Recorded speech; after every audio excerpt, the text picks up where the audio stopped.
भाजपा से बर नहीं, दारा की खैर नहीं। भाजपा विकास राजभर की छड़ी बगैर किसी सहारे की नहीं खड़ी हो सकती है। 18 महीना पानी पी पी कर गाली दिया, ललका साढ़ पियरका साढ़, चल सन्यासी मंदिर में सरंगी बजा।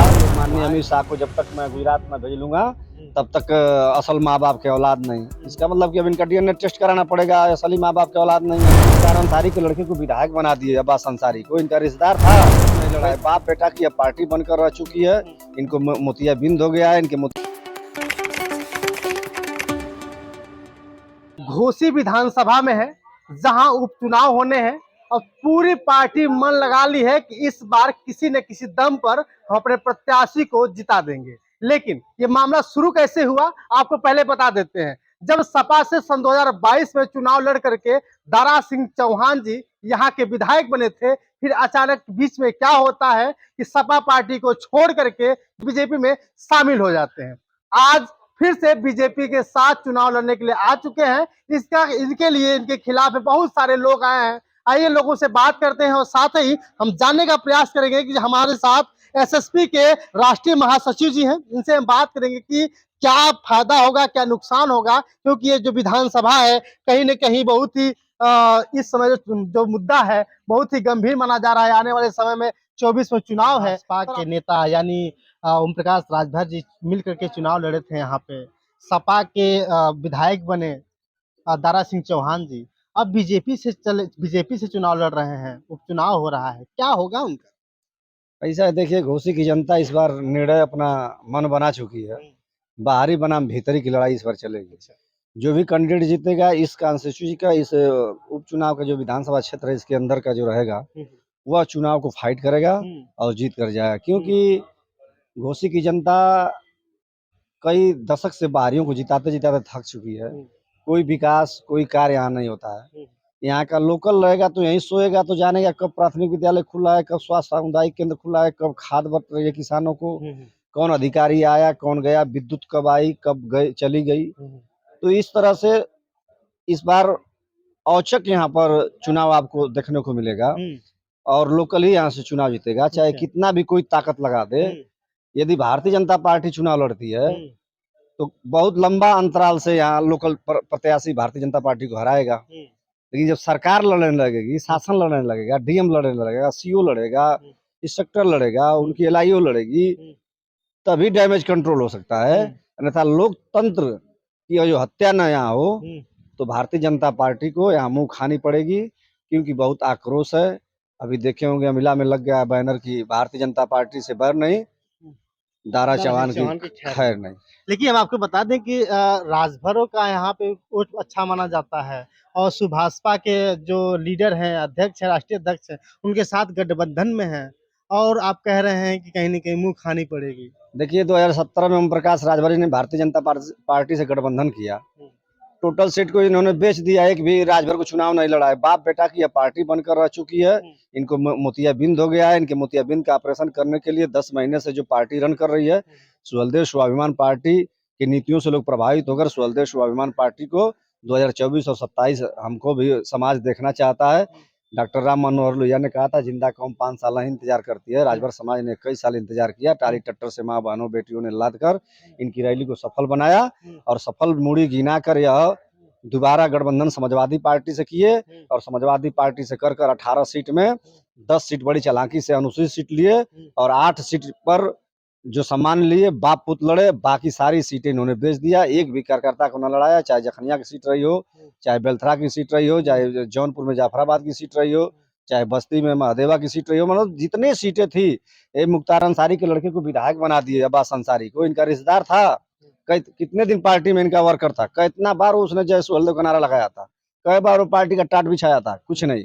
इनका बस पैसे का, इनका ये जो है कि बहन कुमारी मायावती जी के बड़े भाई हो चुके हैं। इनको पैसे के लोभ में इनका राजनीतिक खत्म हो रहा है। भारतीय जनता पार्टी में गए, 18 महीना पानी पी पी कर गाली दिया, ललका साढ़ पियरका साढ़, चल सन्यासी मंदिर में सरंगी बजा। वहां बाबा को भेजेंगे कि जहाँ भर ट्रेनिंग भीख मांगने की दी जाती है, तुम तड़क्का किए। मोदी जी, माननीय अमित शाह को जब तक मैं गुजरात में भेज लूंगा तब तक असल माँ बाप के औलाद नहीं। इसका मतलब कि अब इनका डीएनए टेस्ट कराना पड़ेगा, असली माँ बाप के औलाद नहीं है। जब 2002 में पार्टी बनी तो 56 करोड़ देवी 32 करोड़ देवता या पूछ कर आए थे, बताते हर मंच पर बोलते थे कि 32 करोड़ देवता और 56 करोड़ देवी पूछ कर हम आए हैं और बनारस की धरती से हम आई लेना आजीवन। हम कोई कोनो चुनाव ना लड़ब, ना हम आल औलाद लड़ी, ना राष्ट्रपति, ना प्रधानमंत्री, ना एमएलसी, ना विधान परिषद सदस्य, ना प्रधान, ना मतलब राज्यपाल, कोई चुनाव मैं नहीं लड़ूंगा।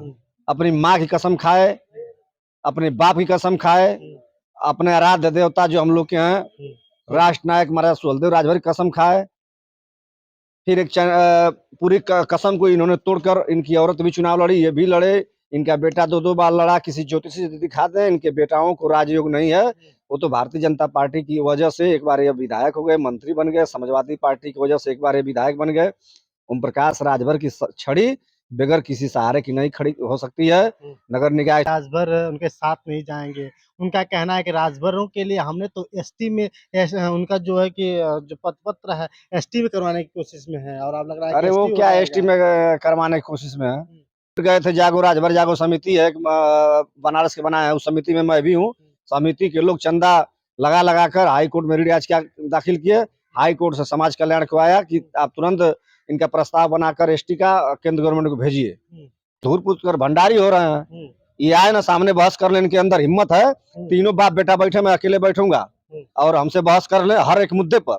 एक पोस्ट चली थी, जब से बीजेपी में गए हैं तब से ये मुद्दा बहुत गंभीर रूप से तेजी में पकड़ लिया। बीजेपी में गए तो जान रहे थे ना, उसके पहले से मामला गर्म था। हाई कोर्ट ने कर रखा था इसको, 6 महीने से मामला चल रहा है वहां पर। सरकार भेजी नहीं रही है। सरकार मुद्दे को खत्म करेगी तो किस मुद्दे पर वोट मांगेगी। ये गए भारतीय जनता पार्टी में, ये कहते थे कि महिलाओं को 50% आरक्षण दिलवाऊंगा, क्या मिल गया? ये कहते थे उत्तर प्रदेश से शराबबंदी करवाऊंगा, क्या शराब बंद करवा लिए? ये कहते थे कि सामान्य शिक्षा लागू करवाऊंगा, क्या ये बंद कर दिए? 69,000 शिक्षक भर्ती की बात करते थे, क्या बन गए? ये 5 जातियों को बारी बारी से मुख्यमंत्री बनाने की बात करते थे, क्या हो गया? तमाम इसने लालीपाप दिखाकर समाज को इसने ठगने का काम किया। एक भागीदारी संकल्प मोर्चा बनाया, 15-20 दल को जुटाया, छोटे छोटे दल बेचारों को, उन लोगों को भी ठगने का काम करके अकेले जाकर समाजवादी पार्टी में मलाई काटकर और फिर समाजवादी पार्टी को गाली गलौज करने लगा। इसको तो सुरक्षा भारतीय जनता पार्टी दी कि जाइए आप यादव समाज को 1 करोड़ गाली दीजिए पानी पी पी कर। वह तो सरकार का बोझ है, जनता का बोझ है। यहाँ पे जनता का अरबों रुपया का बंदरबाट सरकारी अफसर करेंगे। चुनाव हो रहा है, सारे जनता पर यह बोझ पड़ेगा, महंगाई बढ़ेगी।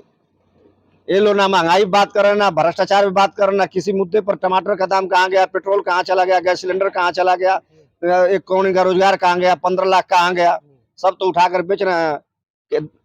क्या ये लोग कर रहे हैं? उसी मुद्दे पर तो लड़ाई लड़ने आ रहे हैं दारा सिंह चौहान जी बीजेपी से टिकट लेकर। ऐसा है, देखिए दारा सिंह चौहान जी त्रिस्तरीय अब चल रहा है। 7 दल से होते हुए अब ये तहरा रहे हैं।